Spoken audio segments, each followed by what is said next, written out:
you're always going to be kind of rearranging things as far as the way you shot it versus the way it's edited. 3 guys filming a race weekend and trying to portray visceral emotion and experience of what it's like to be there. Any shot, as dumb as it seems, can be good if you just like put it for quick enough. The rhythm of the edit is so driven by the sound bites, you know, and obviously the music. The spacing of that is so important to like portray the whole thing. It's crazy how such a simple thing goes such a long way.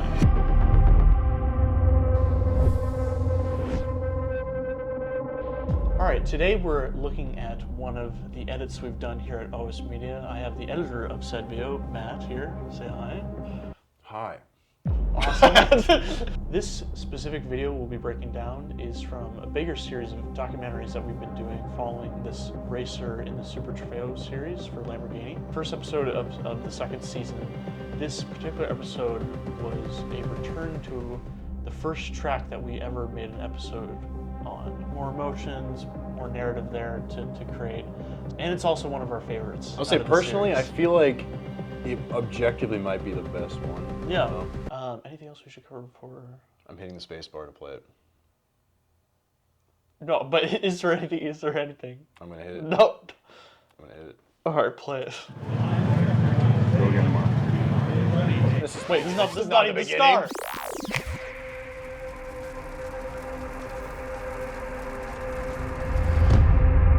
Before we kind of go like frame by frame, not that we're good. Frame by frames. I just want to say that is one of my favorite intros out of any of the Super Trofeo videos. Me too. Like, I think it is my favorite. Pacing of it and like his narration just really sells me, and it almost like feels nostalgic to me. Like something with the music when he starts talking, it just feels nostalgic. It's like I'm like, all right, we're back. This opening shot Of the bull. Yeah. I remember the first time I watched this, I genuinely was like, what the hell is what that? is this? Yeah. Like, it's just such a great like hook shot. I mean, hook shot. Whoa. He got the hook shot early on this it's one. just such a great like visual hook. Because you're like, what am I even looking at? Yeah. This also is a great, this really will help represent the rest of the project as far as a running theme for the edit of using shots that are not from this actual event. Yeah. to build the atmosphere. Because this shot we got in Tommy's garage, I want to say like a year and a half earlier. The beginning of this, I always like to have it a bit more abstract and kind of build into the racing because you really don't ever get a sense of the speed unless you start with something that is slowed down and builds up to it, right? Just trying to find things that actually like build attention before you get that release, you know? Get that name Yes, yeah. yeah, we're begging for it. Yeah, You know? yeah. Off of that theme of using things that are not actually from this project, a good half of these sound bites are from completely different interviews. Really? And I've just kind of like filled them in to build like a narrative. Most of these are from indie and they're just not used. I mean, and then that's smart because there's no way really to know. So right. So I've literally taken interviews from 3 different projects over like a year and just kind of like cobbled them together to fit like an overall kind of like talking about racing kind of thing. You know, 40 cars, thousands of people watching. right now, this sequence, you're pulling from like different cameras, you're pulling from a live stream, you're pulling from a GoPro, you're pulling from all these different sources. Yeah. But it feels very cohesive, you know? Yeah. And I feel like one of the ways you tie that in is the like depth of field thing that you're doing. The effect. Is that like a lens blur effect? It's kind of like my own makeshift tilt shift kind of. Yeah. I saw it on, just like a I think it's on mask. the GoPro as well, and then like, I don't know, it just helps it feel so cohesive. Because obviously you don't want to do that the whole edit, I mean, but like for this intro bit, it really like sinks you in, you know? Another thing I was also really conscious of, even though there's so many different things we're pulling from, like the audience, the wide shots, the the broadcast, and then the GoPros, is building an actual kind of cohesive narrative with the perspective. So like it is, even though it's like so many fast cuts, keeping the perspective consistent as it shifts. We literally start and it's Tommy. It's literally like Tommy's POV. We see his helmet. We see behind his legs as he's walking. And then the first shot we see is this GoPro. And it, like, so the first shots are very inside because he's talking about like the challenge of racing. Like that's a very Yeah. personal thing. And then we slowly start to come outwards. So we're seeing outside shots of the car, but they're very tight. So we're still kind of in his head. And then we see wider back still, and then it just gets wider and wider. And then we see the crowds. We're like, okay, we're really far away from this now. And then from the crowd watching, we then see the broadcast, which is something that the audience will be watching from an outside's perspective. And then we're starting to get closer and closer again, and then we cut back into this interior, so we're back in. So like, it's not just random shots, it's like building a cohesive kind of flow of the perspective as the edit goes along. The smell, the excitement. I love these tight shots, by the way. Like that one, especially of the road. Like, Yeah, it's dude. so tight, but it just like really conveys the emotional side of it so well. That's a go-kart shot. Oh right, That's from yeah. the track walk, dude. Yeah. And it's sped up like 250%. Yeah, dude. exactly. But yeah, you know, any shot, as dumb as it seems, can be good if you just like put it for quick enough. Just a tiny little. Just for a second. And of course, the GoPros. We kind of realized during one of these projects, adding some like camera shake elevates the GoPros to like an insane amount. It's crazy how little of the thing it is, but it just like enhances it so much. Because when I started, I was trying to speed these clips up more and more Yeah. because I'm like, it kind of looks slow. We're trying to make it feel fast. But I realized what makes things feel faster more than actually speeding them up is adding things like that that your brain subconsciously thinks so that associates with speed. So like the shake and stuff like that. Even if you're not actually speeding the clip up, the shake beat makes you feel like, okay, I'm just going. Plus, you know? I feel like it kind of distracts you because it's like when you're looking at it and you see objects moving at a pace that you're like, oh, that looks a little unnatural. In your head, you kind of make sense of it if you see camera movement where the speed of the camera movement is natural in real time. you Yeah. know? Maybe sometimes it's to a fault, but I love like the shaky footage for this race stuff because Yeah. when you're on the track watching, it doesn't feel glamorous. It feels hot and it no. feels stressful. You know, Yeah. they're just like they're Yeah. out there just driving in this like heat, and they're just It really hits you on every sense, you know, 'cause Yeah. it's like, it's loud, it smells. yeah, it's- exactly. Like that's you what know, being at a race is visually- like. You know. Yeah.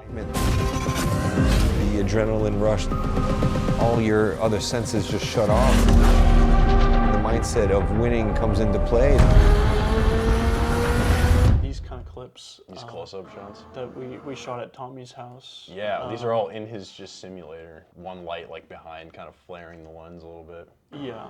I mean, obviously, I don't think the viewers are fooled in thinking that, like, we got on the No. track and, like, we're filming Well, in no. the car. But it's such, like, a visually interesting shot that you're like, Yeah. where am I right now? Like Like, he's going to space. Dude. He's going to space, dude. in these projects, we always try to add, like, some kind of, like, Very like, visual. yeah, you know. visceral kind of representation of what Tommy's feeling in a race. And in this one, we Yeah. chose to do it with a simulator. But this example of it is probably one of my favorites. Oh, definitely. It's still my favorite. All your other senses just shut off. The mindset of winning comes into play.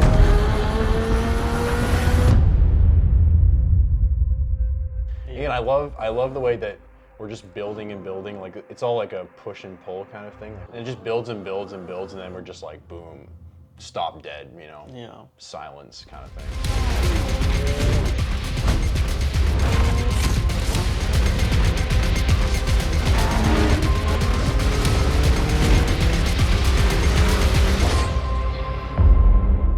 When you're doing one of these edits, at what point did you have this intro mostly done? Like, was it one of the first things you did or one of the last things you did? I would say none of the scenes are completely done until like the very end.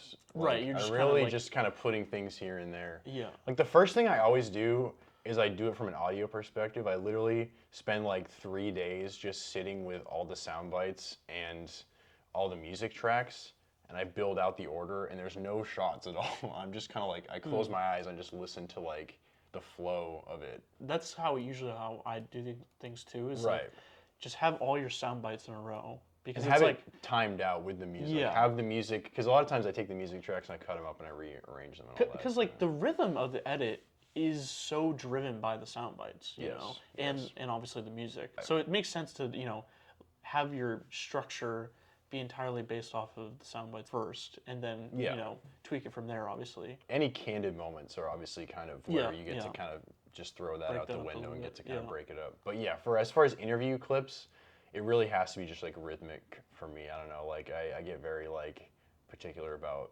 yeah, the timing. The spacing of that is so important to like portray the whole thing. And again, we're 3 guys filming a race weekend and trying to Just make 3 something guys. this high, this elevated, trying to portray like the visceral emotion and you know, experience of what it's like to be there. How true to life do you think these edits are? I don't know. I think documentaries always like that though, where people assume that it is 100% accurate to life, but it isn't. When I like show family members and whatnot, they're like, so is that like actually what was happening? Or Right, like, did you guys just like ham it up for the edit? And I'm like, you know, it's kind of always it's a always little, a you know, bit hammed up. The way you have to approach documentary filmmaking with any subject is you're always going to be kind of rearranging things as far as the way you shot it versus the way it's edited in the end. You're always going to rearrange that to fit, kind of build an actual narrative. The question is, you just need to make sure that the narrative and the message you're getting across is true to what the people are feeling. Like, Right. that's kind of what filmmaking is, right? Like getting across a very particular emotion and doing it the best way that you know how. All the moments that are not during the race are like pretty much beat for beat what happened. The races is when you start to have to order things differently to make it fit better. An entire race can go on where it's 35 minutes of nothing interesting, and then all of a sudden 5 different things will happen. So when you're editing it together, you have to be like, okay, we're gonna show this, and then we're gonna show this, and then we're gonna show this. It's all about, having that feeling, give me what the feeling is like. Race 1, right in turn 6, somebody just came in, T-boned myself and Clay Wilson. Pretty terrifying to start the season with a did not finish. I feel like people always wonder like, what's the secret sauce to elevate my stuff? And it really always is sound, because like any camera can shoot decent enough footage. And like half the footage we get is janky because we're just like on a track and we're running around. Like that is not what makes it good or bad, you know. It's about the flow of it, but and the sound design. Well, it's about emotion, and it's like the sound is always elevating the emotion so much. Something that I find interesting now, I'm like watching your timeline, is usually when I'm watching these edits and I'm hearing the sound, I'm like, man, this is crazy. There's so many sounds going on and everything. But then I look at it and I'm like, I feel like there is a lot. There's a lot when you like zoom out and you're like, oh my God. But if you're like, when we're zoomed in watching, just playing it, it's more about like the placement of them. And there's usually not like too many sounds at the same time. It's usually just like a select few happening at the perfect times. Sound design is really important. And one of the reasons it's important is like if you do too much, it really starts to get chaotic. My problem is sometimes muddy. it can get really muddy where you're like, oh, I'll just add this and this and this. And then you're like, there's no like direction here. It's like you're kind of getting too much of everything and not like, sometimes, you know, less is more, as people say. And I think you nailed that. That's why I really like to, again, it's that push and pull thing of like, the racing scenes are so intense, there's like lots of heavy sound design, but then once in a while just ripping the sound design away and just cutting to like something raw with nothing other than like the natural sound. It makes both sides of that more impactful when you cut between the two, because you're starting, you don't get used to one thing long enough for it to lose its effect. Green flag, green flag.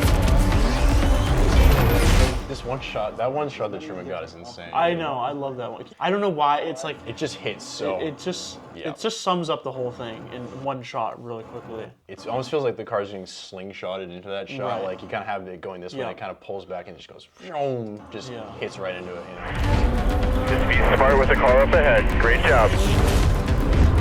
These graphics help so much, like narratively. It sinks you into the edit because it's just like a simple thing to be like, oh, okay, I can see he's progressing. And it helps a lot, again, because we're shooting so much stuff on the track and it's so chaotic. It's physically impossible to actually edit the track footage linearly because there's 3 of us at 3 opposite corners of the track. So it's all about building these all up to feel like a progression. And then this is really what anchors you into, okay, this is where we are. That was my realization. It's just like how simple it is, but how effective it is.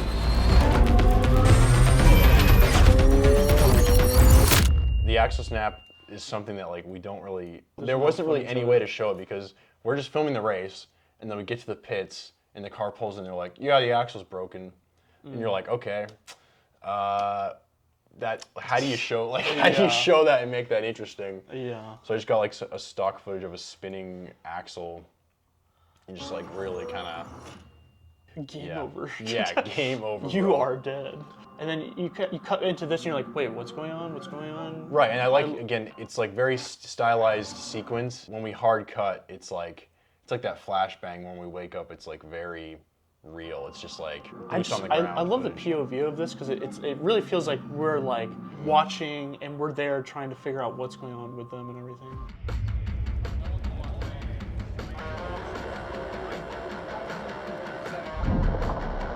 With a new tire, a new team, more experience, the racecraft instincts kick in at Watkins Glen.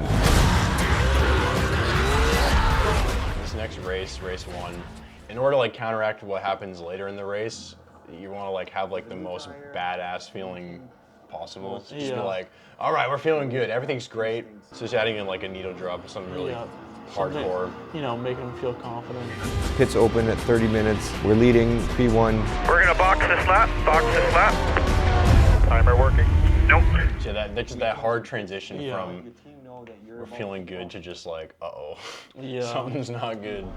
3, 2, 1, 1. All this footage just playing right now is not actually from this moment that is being described, right? No.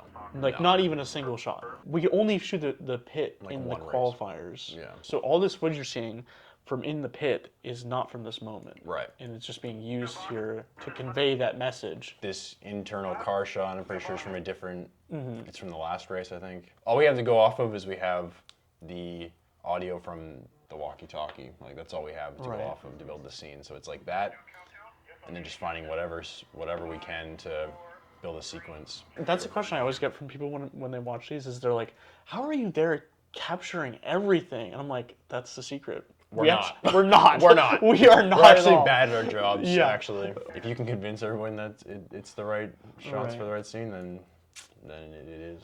So in these moments, you're using like much longer takes Yeah. of him driving. I noticed. Like, so what's kind of the thought process there? I do selects of like all the footage before I even Mm-hmm. build any of the scenes, and I do kind of categorize them based on like what Length kind of shot it works Yeah. for. For me, like the longer shots, they work so much better for the moments of emotion. So once you start to slow down, especially later, once you hit the realization. Okay, Tommy, you have a drive-through penalty this lap. Drive through this lap. Drive all the way through. No stopping. Drive all the way through. Come on, man. What the fuck? I love this bit where you just like that face. you're just sitting with him for a second. Yeah. Like I think so many people would be tempted to just like immediately go into his soundbite. This like just second to just watch his face, showing what is the emotion of just Right. him sitting and like Just thinking. processing it for a Yeah, second. yeah. is great. I think it comes down to like just watching lots of documentaries too. Like I think people are tempted sometimes in a documentary to use the interview as just the exposition. Whenever you can, the exposition should be more of what you get in the moment. The interview is more about breaking down what they were feeling. It's more of an almost kind of abstract emotional experience.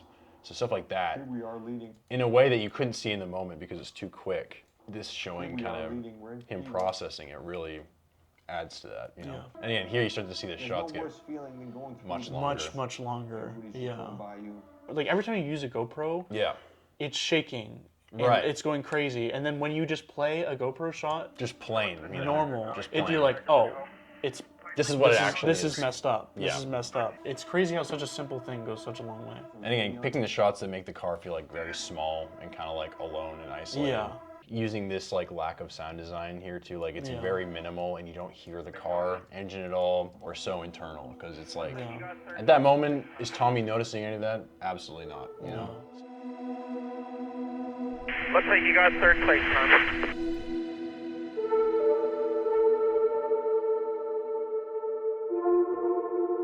When I found out about the penalty, my heart sank. Watkins Glen was, it was his first track, his home track that we call it. You just hear A new voice for the a first new time. voice for the first time. I know, I was really nervous at first because I built this whole thing out. I was building it purely utilitarian. I was like, okay. And we had this Milan interview, we had this interview with his dad. This is the first moment where we actually need to hear from them. I was like, we're 10 minutes in and we're just now introducing these new people.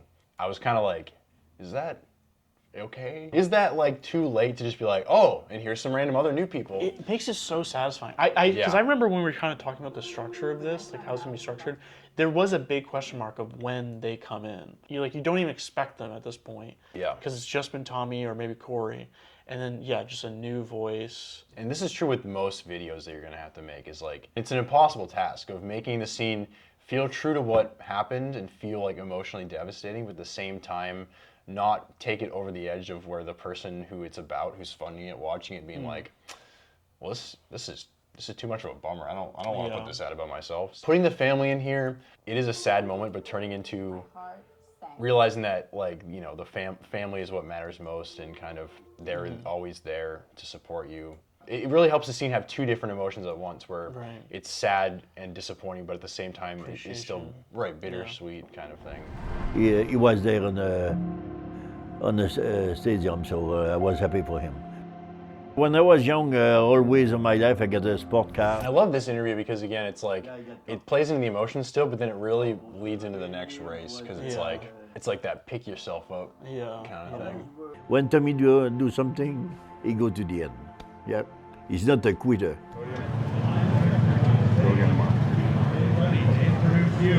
Sorry.